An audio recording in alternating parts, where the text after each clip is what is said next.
జగన్ ఓటమిలో ఆస్పత్రులు, ప్రైవేట్ ఆస్పత్రులు, ఆరోగ్యశ్రీ ఆస్పత్రులు కూడా వన్ ఆఫ్ ద రీజన్.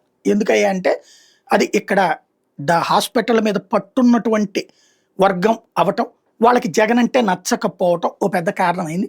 రెండోది వచ్చేటప్పటికి ఆరోగ్యశ్రీతో పాటు ఆయుష్మాన్ భారత్లో కూడా పెట్టమంటున్నాడు. ఆయుష్మాన్ భారత్లో 10% లాభమే వస్తుంది. అట్లాగా ఇష్టం లేక వీళ్ళందరూ కూడా వ్యతిరేకించారు, జగన్ని దెబ్బతీశారు. వచ్చిన పేషెంట్లందరికీ కూడా జగన్ గురించి వ్యతిరేకంగా చెప్పుకొచ్చారు. ప్రభుత్వం అప్రూవ్ చేయకపోతే ఏం చేస్తామంటూ వాళ్ళని రిజెక్ట్ చేసి ఏడిపించారు. అదంతా కూడా జగన్ని తన్నింది. పల్లె ప్రాంతాల్లో జగన్ నాశనానికి వెనకాల ఈ ఆరోగ్యశ్రీ నెట్వర్క్ ఆసుపత్రులు వన్ ఆఫ్ ద రీజన్. ఇప్పుడు అదే ఆరోగ్యశ్రీ ఆసుపత్రులు ప్రభుత్వం అధికారంలోకి వచ్చి 16 నెలలైన పాత బకాయిలు ఇవ్వలేదు. 700 కోట్లేమో ఇచ్చినట్టున్నారు. 4,000 కోట్ల దాకా ఇవ్వాల్సి ఉంది టోటల్గా.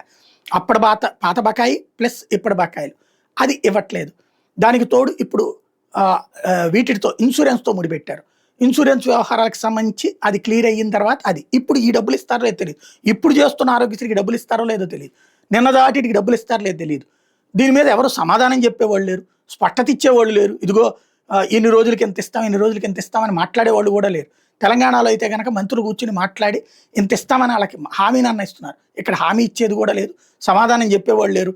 వీళ్ళందరూ బాధ్యతతో తమకి సమాధానం చెప్తారనుకుంటే పట్టించుకునేవాళ్ళు లేరు.